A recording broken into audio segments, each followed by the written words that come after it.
Is it time yet that we can safely say that, you know, the side of goat farming is competing with the cattle farming, or it was never a competition in the first place? We are very different. So we always tell people, you don't need a lot of land, just small piece. Visit other farms, talk to other people. Let's network. So farming is not about pride. No. Learn. I learned from you. Wow. I learned from a young kid. There's something they've seen. There's something. That's what it should always be. Learning never ends. Always. You're always learning. I thought when you are this big in terms of what you're doing, you'll be like, I'm now the big guy. I go and see bigger farmers in SA. These guys are running a herd of 900 females. Very humble people. They'll share whatever. And you know what they do? They go visit other farmers. Not necessarily bigger than them, but they visit farmers. It's all about networking. That's all what it's about. I learn a lot of ideas from when I go there. How to do my paddocks, how to do my fencing, how to do my feeders, how to look after animals.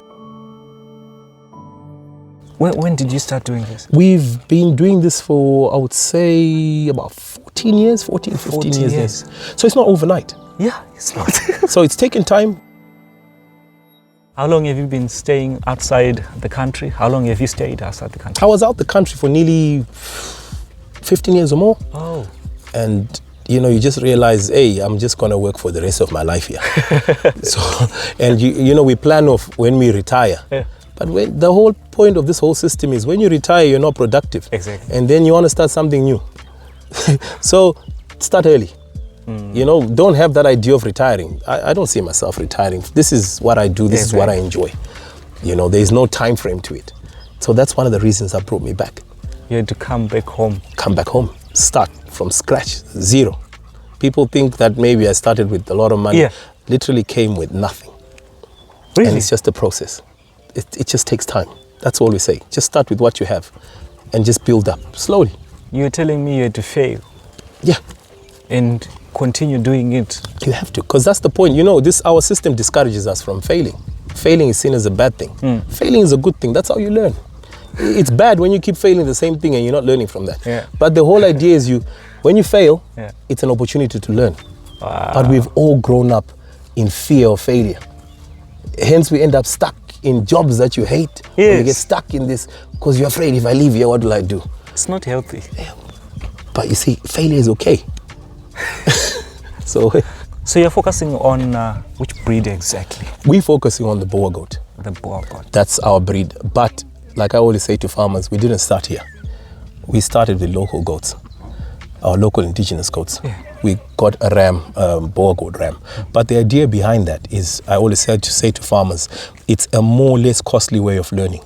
Huh. So you can breed your local goats like we did, and it's like a course. It's your learning curve. Not that it ends.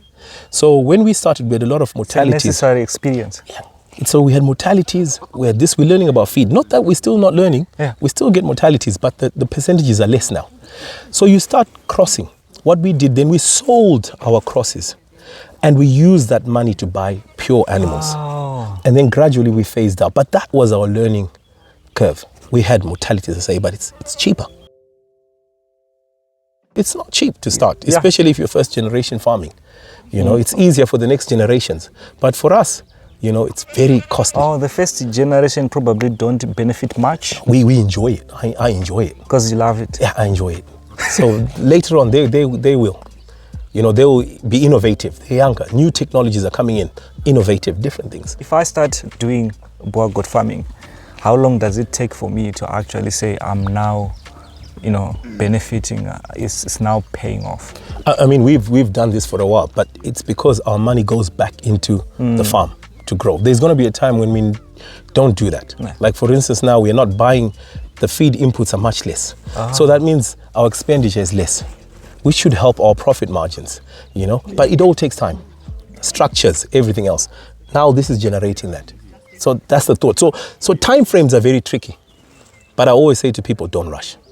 You know, don't just go and buy 100 goats and just start. Yeah. No, start with the small number, build up. We've done that before, where we we did too many our indigenous goats at one point. We were doing okay, and then we just went and bought another batch. And then what happened? Our mortalities literally shot up. So we had to go back to the drawing board, start slowly again. You see what I mean? So look at this year. We've got more feed than we need. Yeah. So now we can up our number for our breeding females. Yes. But we are avoiding, like I was saying, the mortalities, and because everyone's healthy, as you saw with those animals. That's the trick. Time, don't give a time frame. So I should start with the small number. Start with whatever you have. If you've got one goat, one female, it's a start. Do your thing slowly. What if I have money? What if I want to start with probably 100? I discourage that. Okay. I say gain the experience. If you've had experience with the rural goats and everything, yes, go for it. But I would say start small, build up, get the experience. You know, the market is there. You know, it's not just a quick thing that's just going to pass by. This thing is growing. So take your time, especially you young guys. Yeah. You've got more time. I mean, I'm not old, I hope. Yeah, you're not. Yeah, you're not. But I would say take your time. Oh. Yeah, you'll reap the benefits from this. You know? So you're saying it's lucrative? Everything is lucrative. Anything is lucrative if you are consistent and you put that effort. Oh. That's what we say. Everything. You look at horticulture farming, it's all about consistency. You know, it's not a overnight thing where you just wake up, you've got, it's just worked out. Wow. Everything takes time. Everything is lucrative. Anything to do with food. It's lucrative. You can't, you don't have an excuse. You have to eat whether you like it or you don't. Wow. You will eat. You can avoid wearing the labels, or you can move around with broken trousers, no shoes. But eating, there's no shortcut. You're going to eat whether you like it or you're not. So you can't go wrong with producing feed and producing food. Why are these separated from the other one? These are our young females. So what we do, we try and accelerate their growth. Okay. Because when they're young, they convert feed into growth. They are very efficient compared to the older ones. Just like us adults. Yeah. If I was to consume a lot, it's not going to growth. It's most probably going to dumbu, exactly. But not into necessarily into growth. But these guys, so I don't want them expanding energy right now, because if you see the veld, it's dry. It's dry. So I keep them here, accelerate their growth. And then when they get to about 7 months or so, 8 months or so, then I let them out into the veld. But I still supplement them because they are still growing. They are still growing. So they have to eat like a lot? No, roughly your animals and are less eating. Much movement. Yeah, the less, but they are converting. And then so when I let them out later, I'll let them out for a while, and I don't breed them for maybe till they're about 12 months old. Really? Because you want them to grow. Yeah. Because if you breed them too early, you will stunt their growth. Oh. That's the problem we're having with our local goats, whereby the ram stays in the pen. Yeah, exactly. And then the kids reach a certain weight and they cycle. They don't work on age like us human beings, where we say, hey, someone has to be this old. Yeah, exactly. And so, but they don't. They work on that. So now what happens when your animals, they're bred early, they stop growth. You stunt their growth, and all that nutrition is now going to what? To the fetus. The reason why a lot of farmers fail is because of ignorance. It's what I say to people. They don't know, but visit other farms. Talk to other people. One thing that I've realized when it comes to farmers, when it comes to learning, you are all on the same level. No one is big. That's how it should be. If you start thinking you are better than everyone else, then I will not be listening to you, would I? I'll be like, what does he know? Yeah. It should never be like that. That's what it's about, farming. It's about working as a community. That's how it's always been. So we need to stop this idea of being individuals. We should work as a community. We help each other. That's what's important. So here you're seeing expecting mothers and mothers that have just given birth. So what we do, we run a maternity. Oh, this is maternity ward? It's a maternity ward. Okay. So this is where they come in. So what we do, we control our breeding. So our rams don't just breed any time. The idea is being, you want your animals to birth around the same time, which helps as well in your management. So for instance, if you're doing your vaccines, you're doing it at the same time. For farmers, if you're selling, you're selling a crop at the same time. So you're not selling one. And it's easier to manage. So when you deworm, when you do anything else, it's all around the same time. Oh. And it also helps the fact that we control our breeding. So we know when our animals are going to birth. So by that we know, for instance, I hear a lot of farmers saying, hey, my goats are aborting. Goats are aborting. Exactly. And they were needing full term, a lot. And we jump to the conclusion that it's an illness, it's a disease. Whereas one thing with goats are very self-preserving. They're not like cattle. Cattle will go the full term and they'll, birth and it'll be skinny. But with goats, they'll rather preserve themselves. So what do? They abort if nutrition is not right.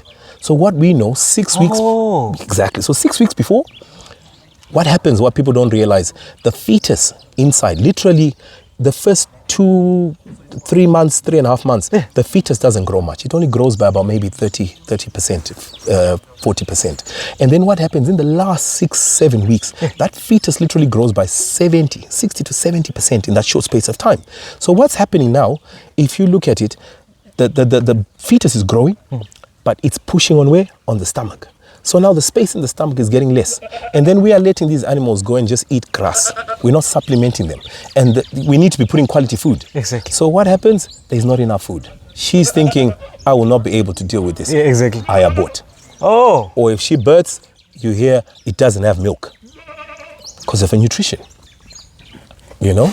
It doesn't have milk. The child dies usually after 2 days because it will have utilized all its fat reserves. Yeah. So these are the problems farmers are getting. So that's why I always say nutrition. If you've got feed, your animals are healthy. Yeah. You get big babies, you don't get abortions, they're weaning big, everything is just working. So nutrition is key. That's the key. That's the key. So let's talk about the fencing and how simple it is. How are you doing it? What we use, like I said, you visit other farmers. Yeah, exactly. This is your basic wire. This is what we call high strain wire. I think growing up, spring wire. Yeah, exactly. So it doesn't stretch. So I've learned a lesson. I've used the one that stretches and it doesn't, it starts losing. Exactly. So it's a caustic mistake for me, but now if you've learned, you're going to avoid that. So it's just high. And then these sticks is what we call, this is our acacia. Is it mpangara? Yeah. It's very evasive. But this is very hardy, it's strong, and termites don't usually go for this. It lasts longer. It lasts longer. Plus, we are helping with bush encroachment because this encroaches your bush. It'll cover your whole bush, you don't get grass. So we say use what's local. So we just run this, just a few strands, I think it's about 8 strands. And this will stop your goats going out. Like we said, our pens, basic. We don't build pens on slates. Why? That's a lot of money. You're going to get a quotation of 1,000, 1,200, but you forget these animals are goats at the end of the day. They are animals. They are animals, they're goats. That's it. So the only thing you're protecting for is just the rain, and if you want to put a zinc or 2 for the wind for the young ones, you can do that. But for the older ones, we don't do nothing. Just a shed, basic, done. Your fencing, that's it, done. We don't even use box fencing, because the box one, it'll put its head and it'll get stuck. With this, it doesn't. It can put its head, it can come out, no problem. The structure is so simple. Basic. Very simple. You'd rather put that money towards either a borehole, buying a drip. Exactly. For your food security. That's more important. So you're doing breeding, you're not doing it for meat? We do mainly for breeding. Okay. Meat-wise, the market's there. Like I'm always telling people, we talk about Dubai, the Arabs, and all this. We can't even supply locally. Locally, people, there's not enough goat meat. We don't have enough goats. Because we're also having very small animals. Not the reason being we're inbreeding or they're being bred too young. So they're getting smaller and smaller. And we are not running it as a commercial enterprise. So we just say, hey, in Shona, but then you're expecting miracles. You expect these animals to produce for you and you have put no effort.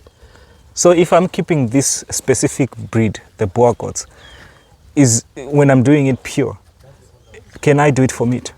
You could if you've got the numbers. Because remember, at the end of the day... It's not a waste. At the end of the day, if this animal is slaughtered and there's no way, it's goat. Exactly. But if the market's there for you to sell breeding stock, then go for the breeding stock. But there could be a time where you could sell for meat, you get more meat. So that's why we're always encouraging people. Meat-wise, market's there. Breeding, the market's there. So when I want to go full-time in the meat production, should I do crossbreeding? You could crossbreed because remember, you want to increase the carcass of your animal. I mean, you look at these animals, some we wean, we look at our females to wean between 17 and 25 kilos. Sometimes you get exceptional females that wean at 30, 34. Same as our rams. We expect our rams to be weaning from 20 to 27. This is weaning weight at 3 months. If you look at our indigenous goats, that's your adult weight. Oh. You see what I mean? So by crossbreeding, you are adding that genetics. Just as you see people do with cattle. People are using hybrid, bigger framed animals, Simmentals, Brahman. all those, and Beefmaster to improve. But there's nothing wrong with our local cattle, local goats. But what I'm saying is look after them. If you look after them, they will grow. They grow. We've seen Matebele goats this big in Gwanda. They're there. But we have to put the effort in. So I'll say, for instance, you look at your carrying capacity. I can't carry cattle here. Yeah. If I'm lucky, I can carry 10. Yeah. But with the goats, I can run 100 females. So if you look at how much kgs, if you're doing for meat, how much kgs of meat you get per hectare, you'll get a whole lot more meat per hectare than you would with cattle in the time frame. Plus, it's more expensive, goat meat. So you look at that. It is? Yeah, it's more expensive. Compared to beef? At the moment, if you look at it, the abattoirs, they're paying, if I'm not mistaken, maybe slaughtered $4.20. You know, but with the cattle, they're paying $2 something or something less than that now. But it's supply and demand. There's demand. Yeah. If you're at Kumusha, you don't have to be running with those guys that buy. You can sell your animals to people for meat, and they come and you weigh it. Like I always say to people, weigh it, sell it as weight. You know, you don't just come and say, $30. That's the best. Weigh your animals, sell per kg, just like you'd buy meat in a butcher. You don't just gain and say, I want that piece of meat. They weigh it. Same concept. So now if you've got weight, you make money with goats. I encourage people. Small stock. So these are our rams. We separate our rams from our females. Like I spoke earlier on, we control our breeding. So I need to know who's breeding with who. That way you also avoid inbreeding. Okay. So we know when we are breeding, our ram goes in at a certain time, we select females, and that's where he goes and breeds. So you now know who's offspring, who's who. And we now select when he goes in. So we're avoiding what we're talking about, stunting. So they don't mix. These guys, when they go out, there's a paddock on the other side. So they're separate. They don't meet with the females unless when we want to breed them. People are always welcome here. Anytime. Especially young farmers, anybody, I encourage people to come. And farming is about copying and learning. And I learn from you. That's what it's about. I'll be hassling him at his horticulture now because I don't know about horticulture. But I'll pick something from him. It's amazing. You see what I mean? And I'll learn from him. That's what you're here for. Yes, I'm here to learn.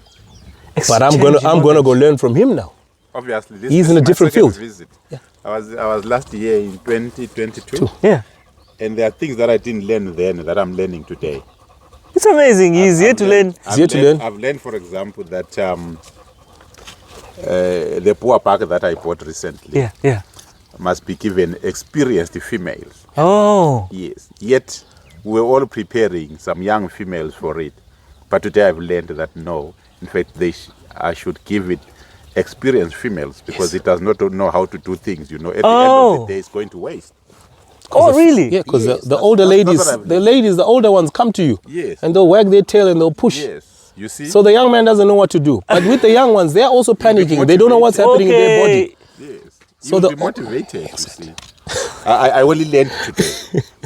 I was not aware of that. We are always learning. Exactly. Yes, you are. You just have to continue learning. Like you are saying. Doesn't end. I'll invite him over to my horticulture project out there in Cares. I saw you where there's maize crop. Yes. You are into horticulture. Yes, I'm into horticulture.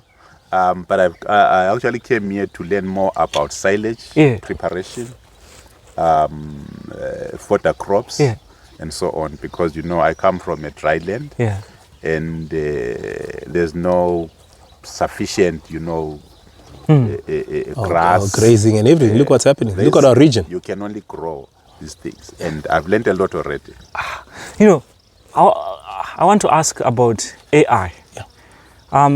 Can I give AI to the first females? Is it the first time? Yeah, what we do, we would rather let her birth first. Okay. That also gives us, because with AI it's specific. You're looking for specific traits with specific animals. So you want to give your animal that has got good mothering, she's got good milk, and also with AI so when you breed, it's not just buying a ram, or it's about what that ram will bring to that flock or to that female. So you look at your females and you look at what you need to improve on them. So for instance, we need to improve on our hind. We've done our length, we can still add on length, but now we're finding a ram that's got good length, but it's got a good hind. So it's like you're trying to create the perfect animal, well-balanced animal. So that's how we select our rams. So we don't select according to price or whatever it is. So hence we've got the opportunity with artificial insemination. We can actually select a ram that, hey, that one's got the right hind quarter. That one's got good milk. There's what they call EBVs, breeding values. So you can work with that. If you want more milk in your herd, you look for a ram from a mother that had a lot of milk and you put that. That's what you do AI. Hence I say it's selective. It's not everybody who gets artificially inseminated. It's just a few. And then from there, we start to get a better improved buck that we can now use on our farm. And we can provide those genetics elsewhere. So that's the whole idea behind our artificial insemination. So the most interesting part about this whole thing that I've discovered, this is a business on its own, if you want. If you would want to sell your silage, you could sell it. Last year we have a company, I won't mention the name, but they specialize in dairy. I think they're in Midlands. Yeah. And they were selling it at $100 a ton. Oh. I'm sure this year it's gone up due to the drought and the cost of feed. It's the cheapest food. If you look at your dairy farmers, if you look at any of your farmers, this is your base. You know, this is your base, and you can then work with that from there. Cheapest thing you can ever produce. The people that are doing it right now are making money. Yes, you can make money by selling it, or you can put it back into your farm. I mean, look at now, there's a drought. You're buying cattle for it's cheap at the moment. Yeah. If you know you've got your feed, you could be buying all those cattle, all those steers now. Come end of the year, you are fattening them on this stuff, and you're selling for a premium. And you can sell for a premium. So there's money in everything, you know, if you look at it.